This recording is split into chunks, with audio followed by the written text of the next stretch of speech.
अगर किसी मुस्लिम महिला के साथ बलात्कार होता है तो उस महिला को 4 पुरुष गवाह लाने पड़ेंगे। यदि वो मुस्लिम महिला साबित नहीं कर पाई चौराहे पे खड़े करके, अब हमारे देश में तो नहीं किया जा सकता मुसलमान महिलाओं के साथ, हमारे देश में तो आईपीसी चलता है, वहाँ पर उसको पत्थर मार मार के मार दिया जाएगा। इसलिए मैं कह रहा हूँ इस्लाम ही मुसलमानों का सबसे बड़ा दुश्मन है और ये कुरान से लिया गया है। वहाँ पर जो भारत में इलीगल आएगा वो कभी भी भारत का नागरिक नहीं हो सकता, रोहिंग्या भारत का नागरिक नहीं हो सकता, ना हम बनने देंगे। लेबनान पहले क्रिश्चियन मेजोरिटी था, वहाँ पर भी तो वो शरणार्थी बनकर आए थे, मुसलमान आए थे कि नहीं आए थे शरणार्थी बनकर, बाद में कब्जा कर लिया। हमें दिक्कत उस हर धर्म से है जो सनातन धर्म को खत्म करना चाहता है, चाहे वो ईसाई हो चाहे वो इस्लामिक धर्म मजहब हो। इस्लाम अपने आप में मुसलमानों का दुश्मन है।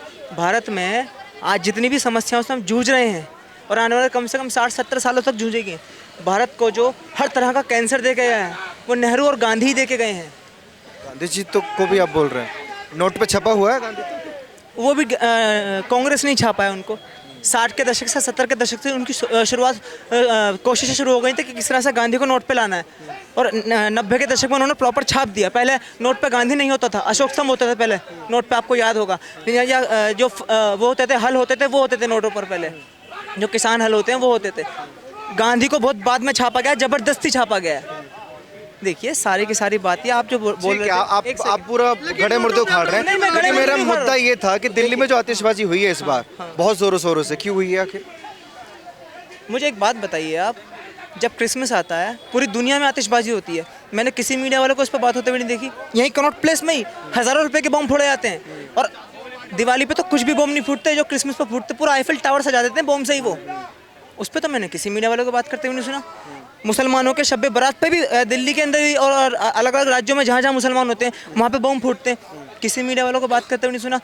एनिमल के मरने से, एनिमल किलिंग से इन्वायरमेंट को सबसे ज़्यादा हार्म होता है। जब बकरा ईद आती है उस पर एनिमल्स को मारा जाता है, मैंने किसी मीडिया में कोई चर्चा होती हुई नहीं देखी। प्लास्टिक पोल्यूशन के ऊपर मैंने किसी मीडिया के ऊपर इतना बड़ा कोई प्रोग्राम होते हुए नहीं देखा कि प्लास्टिक पोल्यूशन कितना बड़ा है। जो ड्रग माफिया है उससे कितना पोल्यूशन होता है, शराब माफिया है जो उससे कितना पोल्यूशन होता है, उस पर मैंने किसी को कोई बात करते हुए नहीं देखा।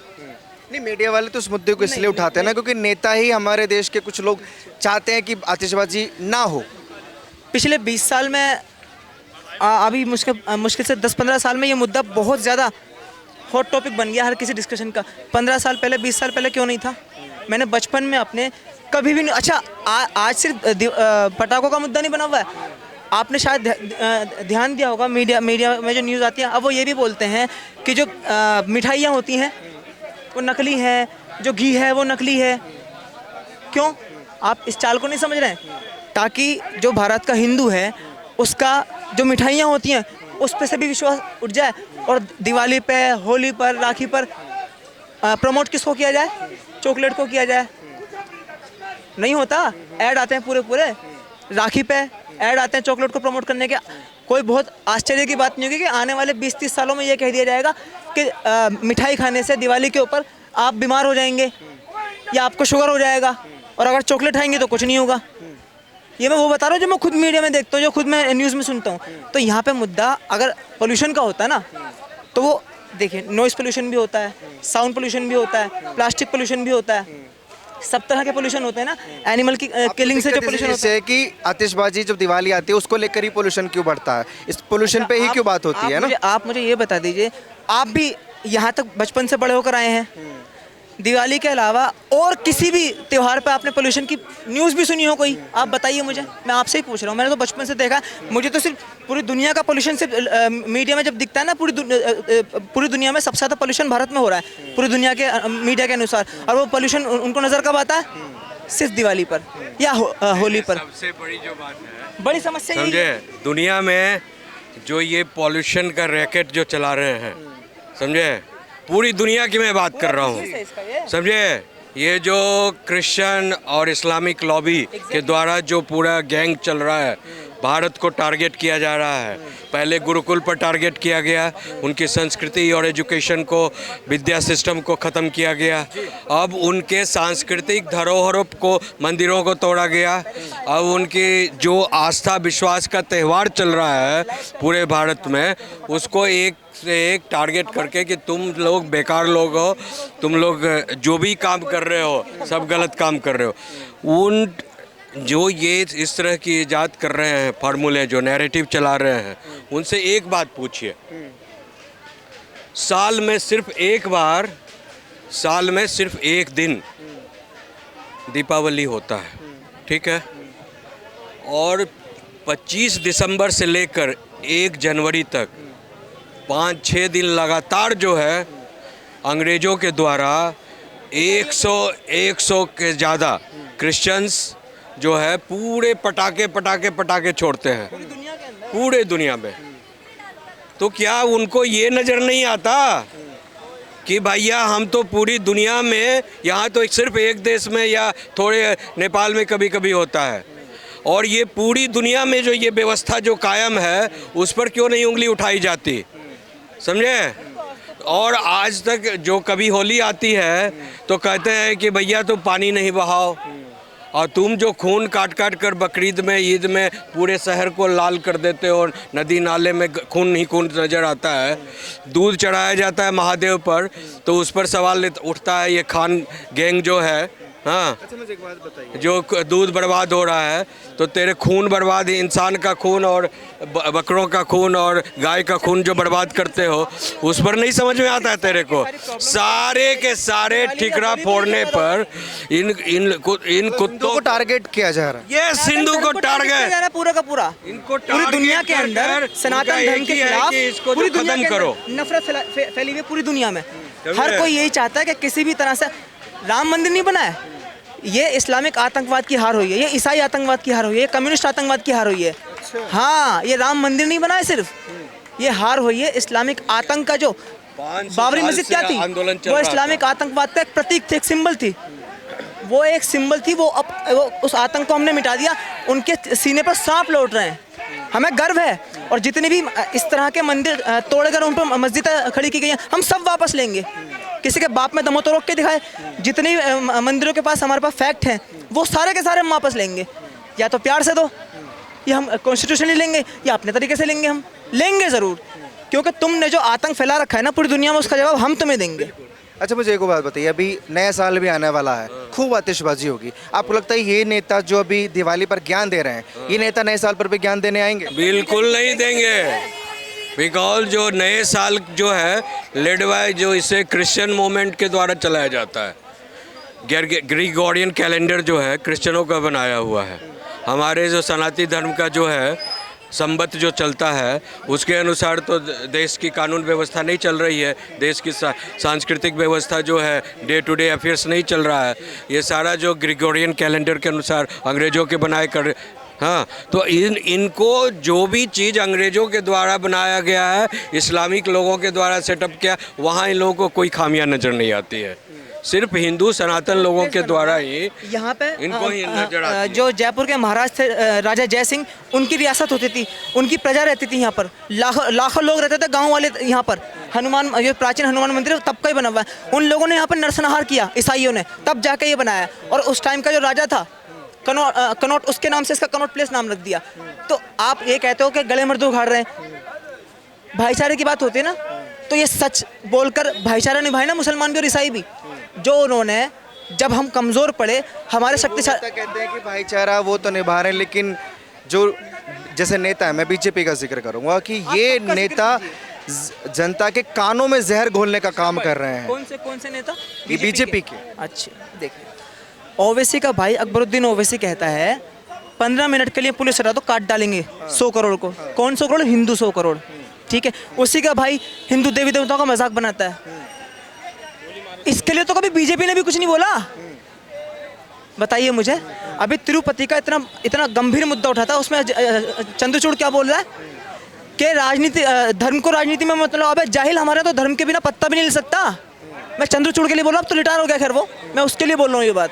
तो बड़ी साधारण सी बात है। आप जो कह रहे हो ना कि वो ऐसा बोलते हैं, नफरत फैला रहे हो, वो वैसा बोलते हैं। नफरत की राजनीति तो सबसे पहले हिंदू मुसलमान की राजनीति गांधी ने ही शुरू कर दी थी। जो सबसे महत्वपूर्ण सवाल है, सबसे महत्वपूर्ण, दुनिया इसको आंख खोल कर देख ले, सारे पॉलिटिकल पार्टी वाले आंख ऐसे तिरछा कर देख ले, सारे धर्म वाले देख ले, हिंदुस्तान जो हिंदुओं का स्थान है।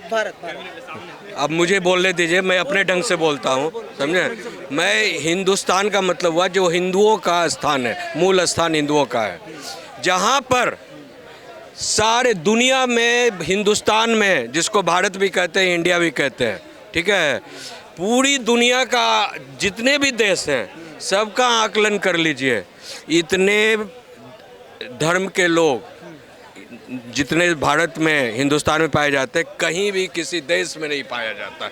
ये जो अपने को इस्लामिक राष्ट्र कहते हैं, इसमें लॉजिक क्या है आपका? लॉजिक ये है कि वसुधैव कुटुंबकम का एक फिलॉसफी लेकर हम लोग चल रहे हैं, और आज से नहीं, हजारों साल से। और इसमें जितने भी धर्म के लोग आए, यहाँ पर सबसे पहला मस्जिद जो दुनिया का बना है, केरल में, भारत में बना है। यहाँ पर बुद्ध धर्म का इजाद हुआ, बौद्ध धर्म को ज्ञान यहाँ मिला ना, भारत में ही। जैन धर्म को मिला, सिख धर्म को यहाँ पर मिला, समझे ना। पारसियों को कहीं जब सारे देश से निकाल दिया गया तो पारसियों को सबसे बड़ा सम्मान यहाँ मिला, भारत में मिला, समझे ना। तो ये तो खूबसूरती है भारत की। खूबसूरती तो है, लेकिन खूबसूरती किसी को बर्दाश्त नहीं है ना। किसको बर्दाश्त है? कुछ कहेंगे? खूबसूरती किसको बर्दाश्त है? ये खूबसूरती सिर्फ सनातन धर्म की है। सनातन धर्म से ही भारत बनता है। वो जो बाहर से आए हैं उनको खूबसूरती बर्दाश्त नहीं है। उनको लगता है कि हम यहाँ आ गए तो मेरी मर्जी से सारा देश चलेगा, मेरे मर्जी से समाज चलेगा, विद्यालय चलेगा, गांव चलेगा, संस्कृति चलेगी, सरकार चलेगी। ऐसा कहीं हुआ है? पहले लोग कटोगे की बटोगे की जो बात चल रही है अभी, सही है, पहले लोग बटे थे आपस में, एक दूसरे राजा में बटे हुए थे, तो ये मुसलमान जो आक्रमण कर आए, 2-4 हजार लोग आया, आक्रमण कर इन्होंने काट दिया। बात ही दूसरी तरीके से कर रहे हैं कि भारत में ऐसा तो रूल कोई है नहीं कि अगर कोई भारत का शरणार्थी आता है तो उसको बराबरी का अधिकार नहीं दिया जाएगा। भारत तो इक्वलिटी का अधिकार देता है हर किसी को।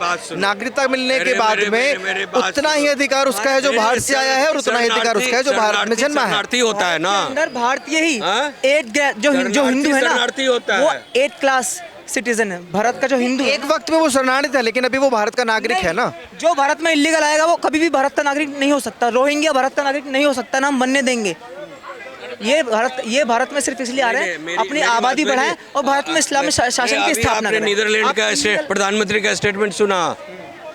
नीदरलैंड में जितने भी मुस्लिम शरणार्थी बनकर आए और जिनको सिटीजनशिप दिया गया, समझे, पार्लियामेंट में वहाँ के प्रधानमंत्री ने अनाउंसमेंट कर दिया कि यहाँ पर जितने भी लोग हमारे जो क्रिश्चियन धर्म के विरुद्ध काम कर रहे हैं, और जो उनके जो कार्टून बने थे ना मोहम्मद के खिलाफ, उसके खिलाफ उन्होंने चर्च में जाकर गोलियाँ चलाई थी, कई लोग को मारे थे।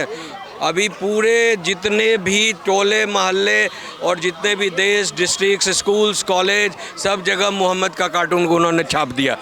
हाँ, और उन्होंने एक स्ट्रिक्टली कानून पास किया है कि जिसको नीदरलैंड के धर्म के अनुसार नहीं रह सकते वो देश को छोड़ दे immediately. We are not going to tolerate any more. अब ये बताइए, लेबनान का भी तो यही हुआ। लेबनान का तो ये हुआ, लेबनान को भी तो इस्लामी ने बर्बाद कर डालना पूरा। लेबनान पहले क्रिश्चियन मेजोरिटी था, वहाँ पर भी तो वो शरणार्थी बनकर आए थे। मुसलमान आए थे कि नहीं आए थे शरणार्थी बनकर? बाद में कब्जा कर लिया।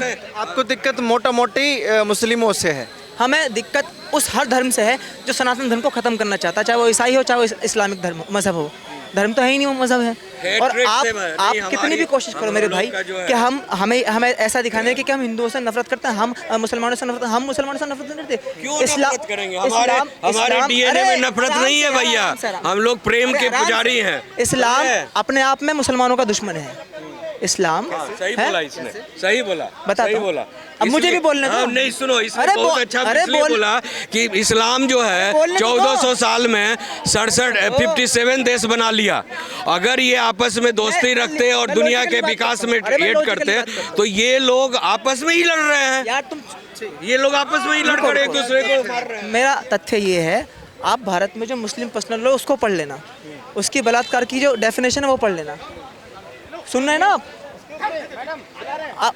आप सुन रहे हैं ना, सुन रहे हैं ना आप? उसमें क्या लिखा हुआ है, और ये कुरान से लिया गया है वहाँ पर, कि अगर किसी मुस्लिम महिला के साथ बलात्कार होता है तो उस महिला को 4 पुरुष गवाह लाने पड़ेंगे कि उन 4 पुरुषों ने उसका बलात्कार होते हुए देखा। और यदि वो मुस्लिम महिला साबित नहीं कर पाई कि उसके साथ बलात्कार नहीं हुआ तो उसी महिला को नाजायज़ संबंध रखने का अपराधी माना जाएगा, गुनहगार माना जाएगा कि इसका ये बदजात है, इसके चरित्रहीन है, कैरेक्टरलेस है, और उसको चौराहे पे खड़े करके, अब हमारे देश में तो नहीं किया जा सकता मुसलमान महिलाओं के साथ, हमारे देश में तो IPC चलता है, वहाँ पर उसको पत्थर मार मार के मार दिया जाएगा। इसलिए मैं कह रहा हूँ इस्लाम ही मुसलमानों का सबसे बड़ा दुश्मन है।